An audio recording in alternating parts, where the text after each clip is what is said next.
Pues continuamos. Hola Javier Valdés, que viene sentándose aquí, Javier Valdés Cárdenas a mi lado, porque vamos a platicar también de tu libro, Narcoperiodismo. Bueno, déjenme decirles, Javier Valdés Cárdenas es un periodista mexicano que ha recibido distintos premios internacionales por sus escritos sobre el narcotráfico y crimen organizado en México. Vaya tema en el que estamos inmiscuidos también como periodistas. Bienvenido, Javier Valdés. Hola Deyanira, encantado de estar aquí contigo. Un saludo a tu auditorio, emocionado con este nuevo libro, Narcoperiodismo.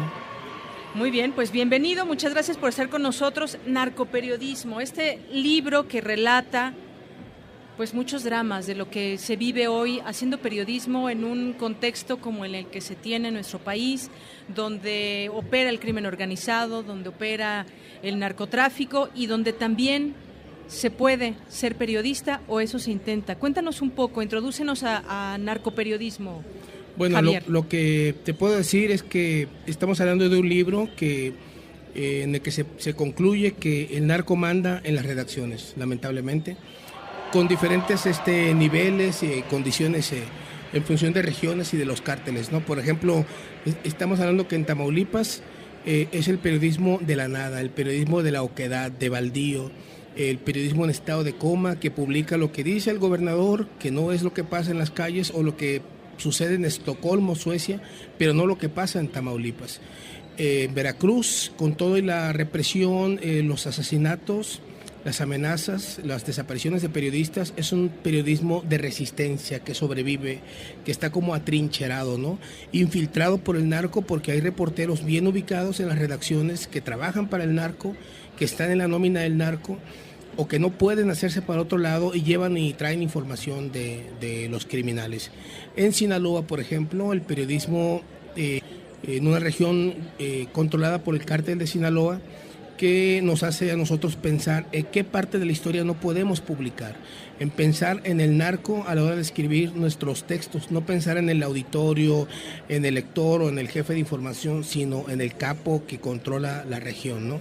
Y por supuesto está el tema del asilo, del exilio político de compañeros, por ejemplo el de Alejandro Hernández, que tuvo que irse a Estados Unidos y que ve desde la internet su casa porque él no puede volver a México porque va a ser asesinado. Así es, Javier, y bueno, sobre todo también dentro de tus libros relatas todas estas experiencias, y es que yo te lo diría también como periodista, si alguien no lo cuenta, ¿cómo enterarnos de todo eso? Tú has hecho también mucho periodismo de investigación, has ido a lugares, has descubierto cosas, finalmente como tu curiosidad como periodista te ha llevado a descubrir muchas cosas que también, como decías, qué es lo que sucede en lugares como Tamaulipas, donde un niño tiene que hacer una mochila antibalas para protegerse si le toca estar entre una balacera. Esas cosas están pasando en México y si no las cuentan personas como ustedes, que además estás en un lugar también, digamos, un poco peligroso, por decirlo de alguna manera, ¿quién las cuenta? Sí, así es. Yo creo que ahora nosotros nos hemos ubicado en la primera línea como periodistas de estas historias para las coberturas. Lamentablemente esto nos ha llevado a denunciar, a criticar lo que ocurre en Veracruz, por ejemplo, o en Durango o Torreón, y nos ha ubicado también en la primera línea del fuego. Si antes estábamos por ahí escondidos en el tercer nivel, ahora estamos en la primera línea y somos objeto de agresiones por parte de los militares, del ejército, de la policía y de los narcotraficantes, ¿no? Pero sí, yo creo que lo peor sería guardar silencio. Yo no me veo retirado o dejando este tema de lado, habiendo tanta tragedia, tanta injusticia en el país. Así es. Javier, hay mucha complejidad también, porque muchas veces al llevar a cabo este periodismo que de por sí ya es, digamos, un riesgo, pues muchas veces te enfrentas a lo que las autoridades también no quieren que se conozca, y te encuentras también en el camino, por ejemplo, a narcotraficantes que pues están vigilando a esos periodistas, que pueden dar información que les pueda perjudicar, y entonces se hace una serie de complejidades para el periodista. Sí, yo digo que es como pisar un suelo de muchos cuchillos, y estos cuchillos tienen muchos filos, no solo dos. Entonces es una zona pantanosa, difícil, se realiza periodismo entre el fuego de los narcotraficantes, el fuego de una clase política hija del narco, que además es represiva, intolerante, que no tiene cultura de medios, y el fuego también de la delincuencia organizada, entiéndase por esta, donde están inversionistas, los mismos medios de comunicación y la autoridad. Entonces hace muy difícil hacer periodismo. Estamos hablando no solo de cobertura de hechos violentos, Si yo tomo una foto de un negocio que vende bebidas embriagantes, que no tiene nada que ver con algo ilícito, puede que esa foto me meta a mí en problemas porque ese negocio es de un narcotraficante y eso me puede ubicar en una condición de riesgo, no porque yo cubrí un tiroteo o una detención. A ese nivel estamos hablando de que el crimen organizado ya abarcó espacios de la vida productiva, de la vida económica y social que no tienen necesariamente que ver con el asunto de las drogas, insisto, y que no podemos nosotros cubrir. Todo esto que nos platicas, pues lo invitamos a todo nuestro auditorio también a que lea este libro de narcoperiodismo de Javier Valdés Cárdenas, porque pues además está esto que comentabas, los medios de comunicación propios a veces se autocensuran, o qué pasa también con los dueños de los propios medios de comunicación, los empresarios que a su vez pues son los dueños de los medios y también pues su negocio es la información y hasta dónde pueden dejar al descubierto lo que está pasando y que funciona mal en nuestro país desafortunadamente, porque bueno, algo está mal al tener todas estas bandas del narcotráfico operando en nuestro país, es que algo está sucediendo, algo está mal, pero también alguien lo tiene que contar. Yo insisto en esto, Javier. Sí, claro que sí.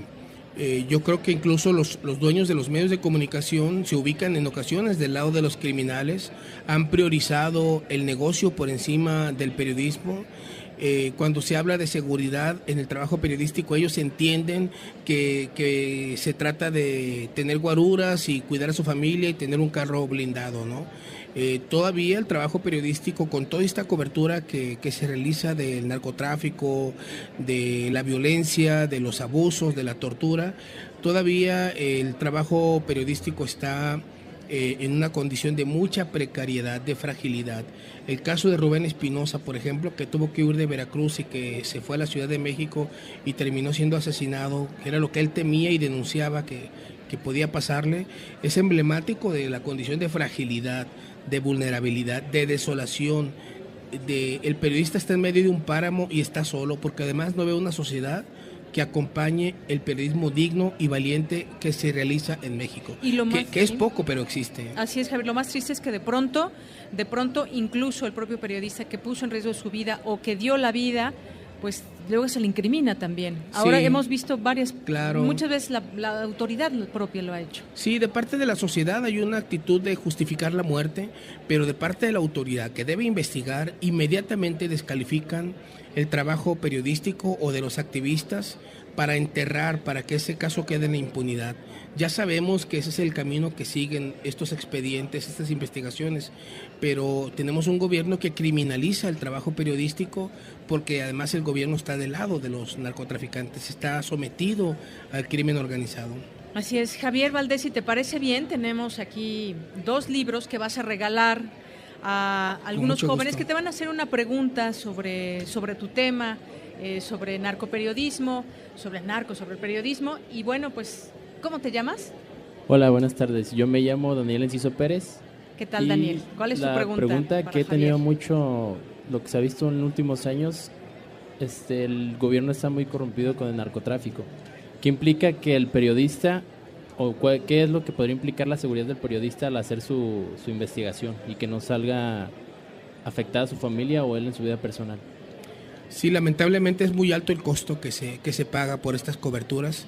Puede implicar desde que el reportero deje de serlo, que se vaya de la ciudad donde trabaja, que renuncia al puesto que tiene en el medio de comunicación, o que se vaya del país porque lo pueden asesinar, lo pueden desaparecer. Es muy alto el costo y son muchos los compañeros que han sido afectados por esta condición de riesgo. Muchas gracias. De manos del propio autor. Gracias. Muy bien. El libro. Y bueno, aquí tenemos a una chica. ¿Cómo te llamas? Buenas tardes, soy Carolina, también de Guadalajara. Hola, Carolina. Mi pregunta es, ¿qué opinas sobre el amarillismo en el narcoperiodismo bastante recurrente en algunos periódicos? Pues yo critico eso. De hecho, creo que hay que hacer una revisión crítica del trabajo periodístico. Hay que reconocer que tenemos problemas de amarillismo en el manejo de la información, de las imágenes, que hemos sido irresponsables, que hemos actuado con vileza, incluso criminalmente, en cuanto al uso de las imágenes, los calificativos que usamos en la cobertura. Yo creo que ahí nos hemos equivocado. Creo que nos falta formación ética, honesta, responsable, y hace falta un periodismo humano. Hemos faltado al respeto a las víctimas, a la gente, a su familia. Yo coincido contigo, y esto va desde la prosa, desde el lenguaje, hasta las imágenes. Me parece muy lamentable. Yo tengo un chavo de 18 años. Cuando tenía 9 me criticó, dijo que Río 12 se había equivocado al publicar en la portada la foto de un cadáver colgando de un puente. Y yo lo que hice fue llevar su queja al periódico. Él tiene razón, a él le molestó, le dolió esa portada. Nosotros tenemos mucho que aprender al respecto. Yo creo que es importante la crítica que tú haces. Muchas gracias. Bien, pues Javier Valdés Cárdenas, ha sido un gusto platicar contigo. ¿En qué momento vas a presentar? Sí, mi libro Narcoperiodismo lo presento mañana jueves. Lidia Cacho va a ser esta gran periodista reconocida internacionalmente, va a hacer los comentarios. Es a las 4 de la tarde en el Salón 3, planta baja, aquí en la FIL. Muy bien, pues muchas felicidades por tu trayectoria, por tu libro. Muchas gracias. Y pues